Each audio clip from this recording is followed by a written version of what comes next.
Assalamualaikum warahmatullahi wabarakatuh. Selamat datang di pembelajaran matematika.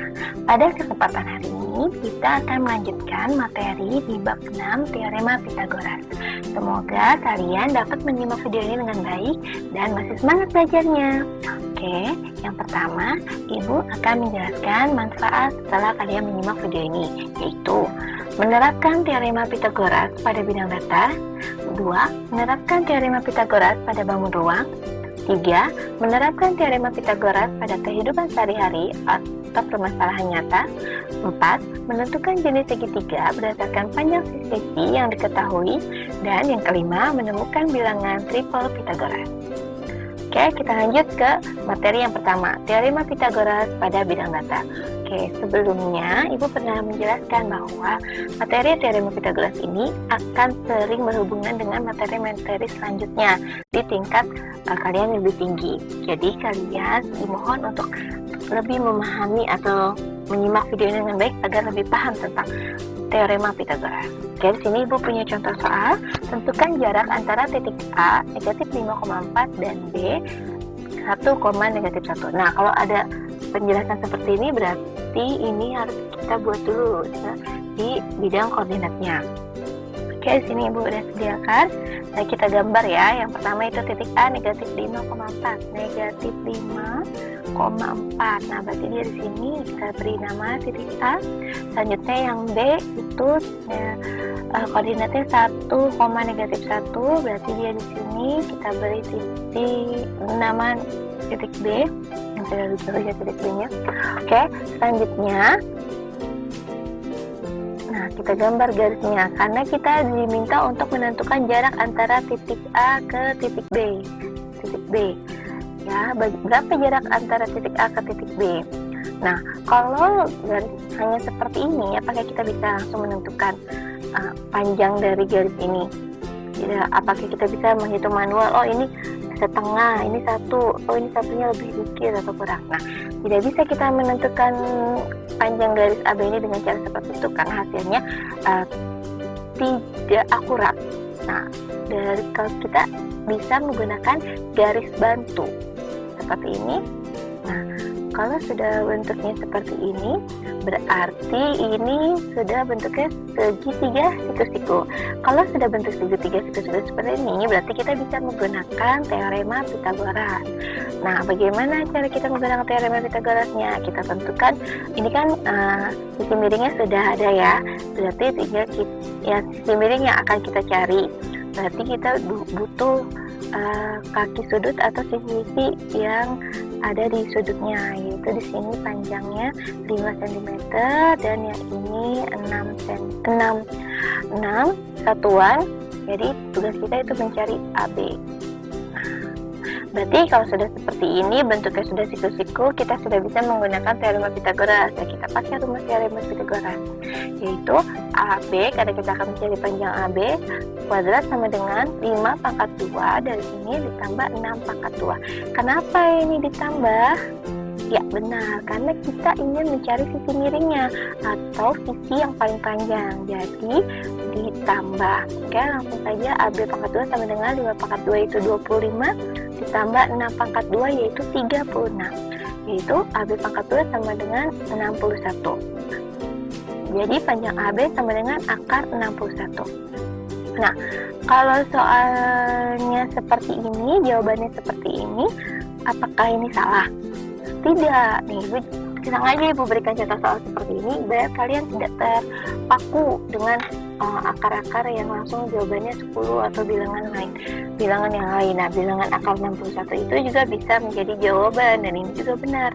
Nah, kalau beda lagi nanti kalau misalnya kamu menemukan soal jawabannya akar 80. Nah, akar 80 itu tuh masih bisa disederhanakan menjadi 4 akar 5. Nah, jadi itu berdasarkan soalnya ya, kamu harus paham.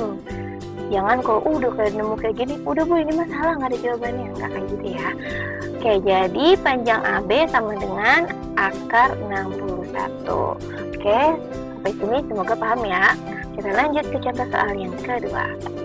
Oke, masih sama, kita akan menjelaskan teorema Pythagoras pada bidang datar, tapi di sini bidang datarnya sedikit berbeda. Nah, bidang datarnya ini adalah gabungan dari dua buah bangun datar, yaitu di sini kamu sudah tidak asing ya, itu adalah bangun segitiga, dan yang ini masih ingat ya, jangan dilupain, ini adalah bangun trapesium. Oke, di sini sudah ada ukuran-ukuran panjangnya, dan jika panjang AD sama dengan 16 cm, tentukan luas bangun ADE.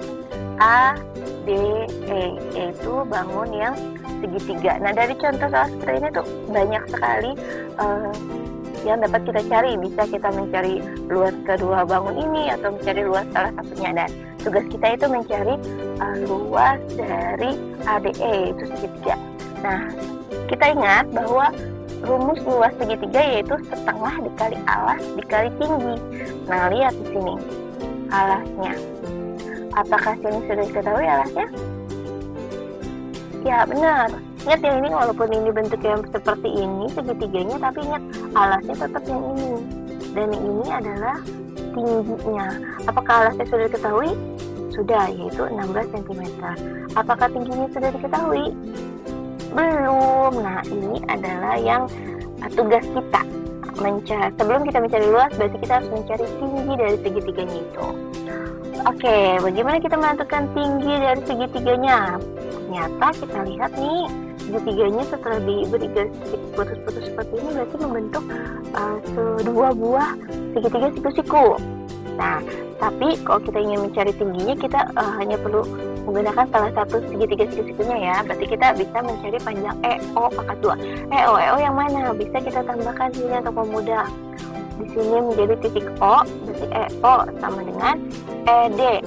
ED sudah diketahui ya 17, dan DO nya sudah ada belum? Nah, kita lihat di sini. AD sama dengan 16 cm. Berarti dari A ke D itu 16.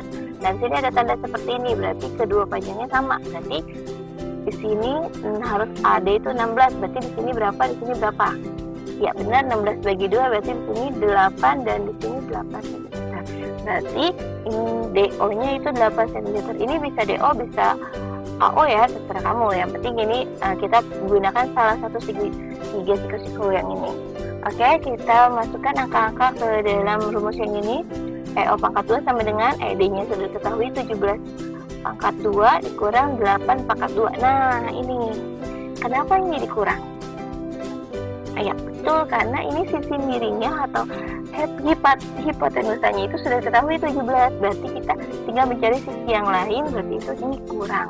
Jadi EO pangkat 2 sama dengan 17 pangkat 2 yaitu 289 dikurang 8 pangkat 2 itu 64. Jadi EO sama dengan akar 225. Nah, kalau soal ini berbeda ya. Oh, ini udah Bu, udah ketemu jawabannya. Enggak, ternyata akar 225 itu sudah bisa diketahui, yaitu 15 cm. Nah, jadi kita sudah menemukan nih EO-nya atau tinggi dari segitiga. Berarti kita tinggal lanjut ke tahap berikutnya, yaitu mencari luas bangun ADE atau luas bangun segitiga. Nah, tadi Ibu sudah sebutkan ya, kalau misalnya luas segitiga itu alas dikali tinggi dibagi 2. Nah, alasnya itu adalah AD, nah dikali EO-nya adalah tingginya dibagi 2. Kita masukkan angkanya, AD-nya adalah 16 dikali EO-nya adalah 15 yang tadi kita cari, lalu dibagi 2. Oke, untuk memudahnya bisa kita bagi ya, di sininya 16 sama 2, berarti itu 8. Nah, berarti 16 dibagi 2 itu 8, 8 dikali 15 sama dengan 120 cm. Sudah selesai? Ya, sudah, karena tugas kita hanya mencari luas bangun ADE. Beda lagi kalau kita nanti ditanya luas bangun pada gambar, berarti nanti kita cari juga luas trapesium lalu ditambah. Oke, jadi luas segitiga ADE adalah 120 cm pangkat 2. Oke, semakin paham ya dengan materi teorema Pythagoras. Oke, kita lanjut ke materi selanjutnya, itu teorema Pythagoras pada bangun ruang. Oke, di sini Bu ada soal, ada gambar. Di sini ada, masih ingat ini bangun ruang apa? Ya, ini adalah bangun ruang kubus. Ingat, kalau di kubus itu setiap sisinya atau rusuknya itu sama panjang. Nah, dalam kubus yang ini itu ada panjang rusuknya adalah 8 cm. Nah, tugas kita adalah mencari luas segitiga ABH. Oke, kita jawab. Nah, di sini agak lebih mudah. Yang gambar kuning ini kayak dia memotong gitu. lebih mudah Ibu visualisasikan ke dalam gambar. Ini A, B, H. Nah, kalau dalam gambar kelihatannya ini seperti segitiga sama kaki ya. Nah, tapi kalau kita ingat lagi, ternyata ini adalah segitiga siku-siku karena kan di sini dia siku di sini dengan AH dengan AB adalah siku-siku di A, di titik A. Ya, jadi seperti ini gambarnya. Nah, kalau tugas kita mencari luas segitiga, berarti kita butuh alas, butuh tinggi. Nah, alasnya sudah diketahui 8. Nah, tingginya berapa? Apakah tingginya 8? Tidak, karena tingginya itu kan diagonal, memotong ini nih, garis miring. Dia itu berarti tidak sama dengan rusuknya. Berarti tugas kita mencari. Kalau sudah bentuknya seperti ini, kita tahu ya, berarti kita akan mencari dengan menggunakan apa? Ya, kita menggunakan teorema Pythagoras, yaitu AH pangkat 2 sama dengan AE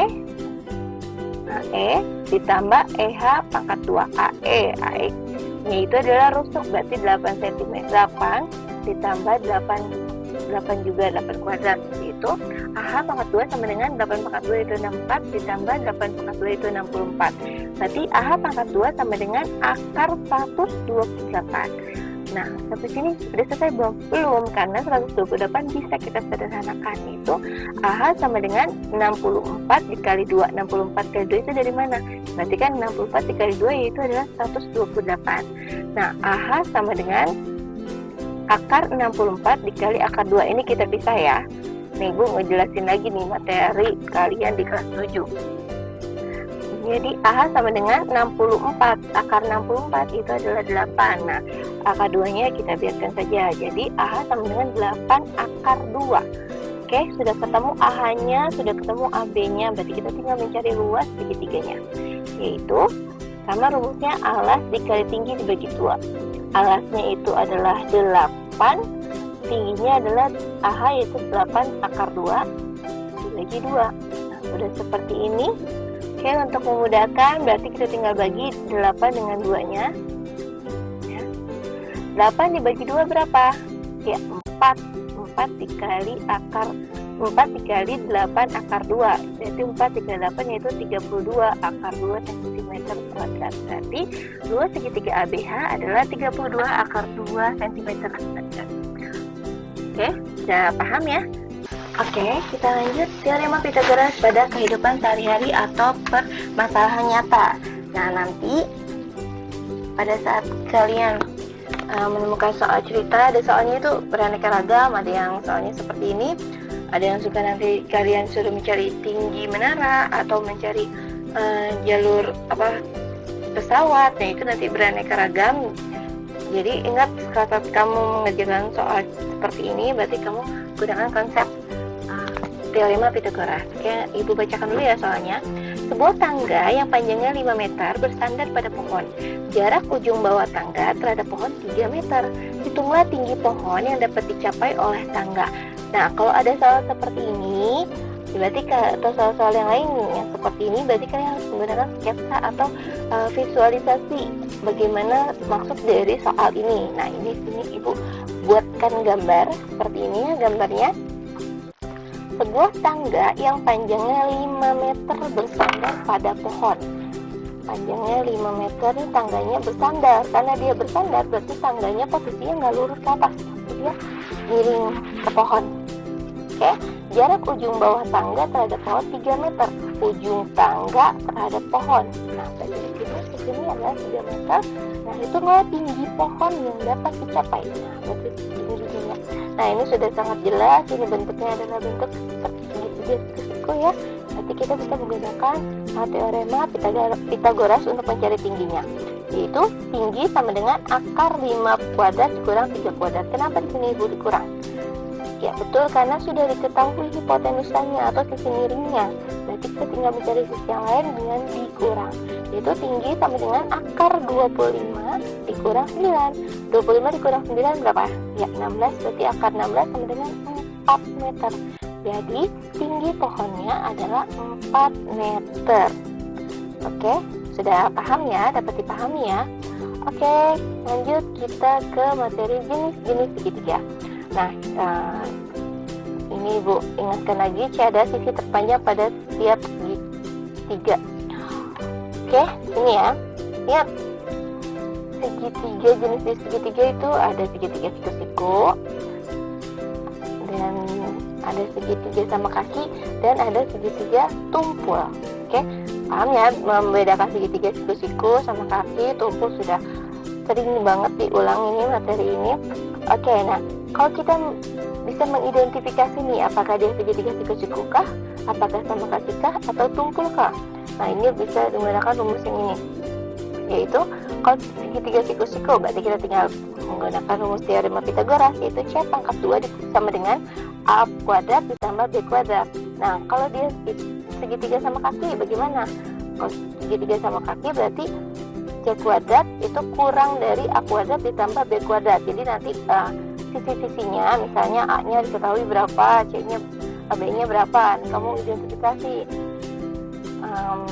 Jadi misalnya diketahui ini 5 atau 2, jadi kamu masukin ke dalam rumus ini, kamu kuadratin. Apa kalau dia lebih besar dari, kurang dari C-nya, berarti dia sama kaki. Kalau dia lebih besar C-nya, berarti dia segitiga tumpul. Atau kalau misalnya dia sama dengan C-nya, berarti dia adalah segitiga siku-siku.